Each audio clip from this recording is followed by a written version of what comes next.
안녕하세요. 세상을 이롭게 하는 일에 관심 많은 승무원쌤 김용숙입니다. 영탁 씨와 관련해서 우려됐던 일이 사실로 되고 있습니다. 사실 문제로 지금 발전해 가고 있습니다. 영탁 씨 모자라고 해야 되겠죠. 모자가 예천양조를 상대로 공갈미수 및 협박, 허위사실 유포로 명예소송을 당했다 그러면서 고소를 했었습니다. 그런데 이것이 불송치 결정이 나면서 예천양조 측이 또 형사고소로 맞불을 놓는 그런 일이 지금 벌어졌습니다. 이 얘기 또 해보도록 하겠습니다. 시청하시기 전에 구독, 좋아요, 알림 버튼 설정해 주시기 바랍니다. 고맙습니다. 저는 영탁 모자 측이 고소한 공갈미수, 협박, 허위사실 유포 등 명예를 훼손했다는 형사 고소를 했을 때 예천양조 측에서는 증거를 가지고 있고 영탁 씨 측에서는 주장만 하고 있었습니다. 그래서 이거는 경찰 조사가 제대로 이루어질 경우 영탁 씨에게 불리한 상황이 올 수 있겠다, 그런 염려를 하고 있었습니다. 그런데 역시 경찰에서 불송치 결정이 났습니다. 이렇게 불송치 결정을 받아든 예천양조는 이제 역으로 형사고소를 또 했습니다. 형사고소의 그 내용은 사기, 업무방해, 무고, 이거 정말 이 사기라는 것은 이거는 변호사법 위반이라고 하기도 하는데 이거는 아주 죄질이 나쁜 죄질로 그 법조계에서는 평가를 하고 있죠. 업무방해, 무고, 이렇게 형사고소를 했습니다. 만약 이 형사고소에서 예천양조 측이 이길 경우, 승소할 경우, 이길 경우에 이 다음 문제는 이제 민사고소를 또 할 겁니다. 민사는 돈으로 손해배상을 청구해서 받는 것이죠. 그런데 이번에 이 예천양조가 주장하고 있는, 고소를 통해서 주장하고 있는 그 내용이 범상치가 않습니다. 그 내용은 우선 본인 예천양조는 전통주 제조사로서 예천양조가 가수 영탁 씨와 영탁 씨 모친 또 소속사 등이 형사고소를 해서 영탁 막걸리 모델로 활동을 했으나 고소를 했습니다. 그 고소를 하게 된 이유는 영탁 씨와 영탁 막걸리 모델로 활동을 했으나 지난해 6월 재계약 협상이 결렬됐다.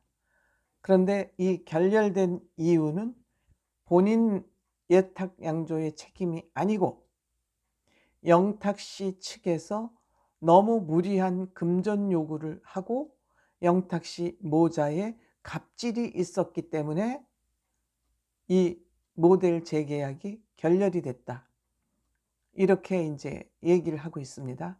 그런데 영탁 씨 측에서는 모델료 150억을 요구한 적이 없다고 주장을 하면서 형사 고소를 했었는데 이것이 불송치로 결정이 난 겁니다. 그래서 예천양조 측은 19일 영탁 측을 상대로 서울 영등포 경찰서 고소장을 제출했다.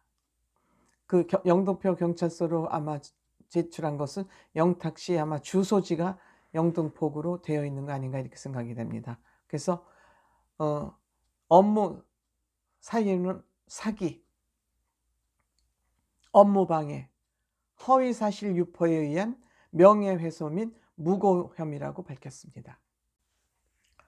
즉, 그 고소 내용은 사기, 업무방해, 허위사실 유포, 또 명예훼손 및 무고, 본인이 그러한 일이 없음에도 불구하고 억지로 죄를 뒤집어 씌워서 본인들에게 고소를 해왔다, 이런 얘기가 되겠습니다.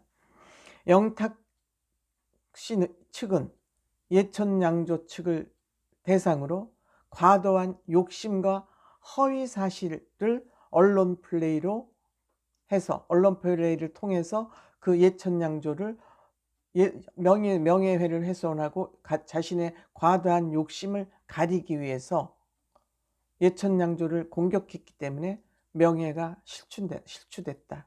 이로 인해서 명예가 실추됐을 뿐만이 아니라 매출이 급격히 하락했고 전국 대리점 100여 개를 폐업했다.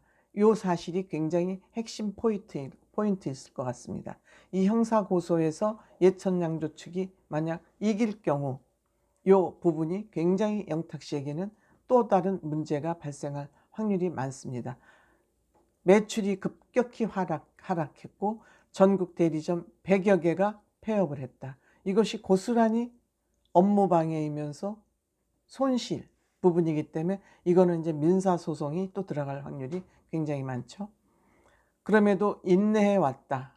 하지만 영탁씨 모자가 작년에 9월 17일 예천양조 백구영 회장과 서울지사장 조모 씨를 고소해서 법적 분쟁이 일어났습니다. 그러니까 법적 분쟁을 먼저 일으킨 사람은 영탁씨 모자 측이죠. 소속사와. 그래서 그 결론이 불송치, 이유 없다. 그러니까 영탁씨가 주장하는 그 부분이 합리적이지 않다. 증거가 약하다. 이렇게 결정이 난 겁니다. 예천양조가 주장한 영탁금 계약금 150억 3년 동안, 그 다음에 주천제사, 돼지머리 고사 등 무속행위, 또 대리점, 영탁 홍보관 건물 무상 요구 등 이런 것이 거짓이다. 예천양조 측이 주장하는 이것이 거짓이기 때문에 명예훼손을 당했다고, 공갈 협박을 하고 명예훼손을 했다고 영탁씨 측에서 고소를 제기했던 것이 경찰서에서 무고, 불송치로 결정이 났습니다. 그래서 이 예천양조 측에서는 이 결정이 나오자 영탁씨를 상대로 이제 맞고소를 한 것이죠. 형사 맞고소를 한 겁니다. 근데 경찰에서 한번 이렇게 불송치 결정이 났기 때문에 예천양조는 이번 고소에서 굉장히 유리한 고지에서 이 고소를 이제 형사 고소를 진행하게 된 것입니다. 뿐만 아니라 모델 결렬 사유가 영탁 측의 무리한 요구이었음에도 불구하고 영탁의 그 수만 명의 팬덤이 영업을 방해해서 악덕 중소기업 5명까지 씌웠다. 그래서 영탁 막걸리는 예천양조는 30년 동안 전통주 제조 기업으로 또 지방의 중소기업으로 애써 갖고 온 기업이 하루아침에 무너지고 대리점 100여 개가 문을 닫는 그런 결과를 가져오기에 이르렀다. 그러므로 향토 중소기업, 힘없는 중소기업을 이렇게 짓밟은 이 부분에 대해서 예천양조 측은 죄를 묻겠다. 이런 것 같습니다. 어쨌든 이 지금 예천양조 측의 이 형사고소 문제는 영탁씨에게는 그리 간단한 문제가 아닌 것 같습니다. 또한 영탁씨가 지금 계속 방송 활동을 하는 것이 예천양조 측에서 볼 때 이거는 안 되겠네, 이거 참으면 안 되겠네, 그냥 넘어갈 수도 있었을 것으로 저는 생각이 됩니다. 만약 영탁씨가 자숙하는 모습을 보였다면 예천양조가 이렇게까지 또 형사고소까지는 하지 않아도 되지 않았을까. 근데 계속 영탁씨가 자숙하지 않고, 제가 계속 좀 자숙하라는 얘기를 했습니다만 뭐 제 영상을 볼 이유는 없겠죠. 그럼에도 불구하고 영탁씨가 지금 계속 방송 활동을 하고 있고 또 소속사도 영탁씨의 이런 활동을 적극 독려함으로써 또 다른 문제가 불거지게 됐다. 이렇게 생각됩니다. 고맙습니다.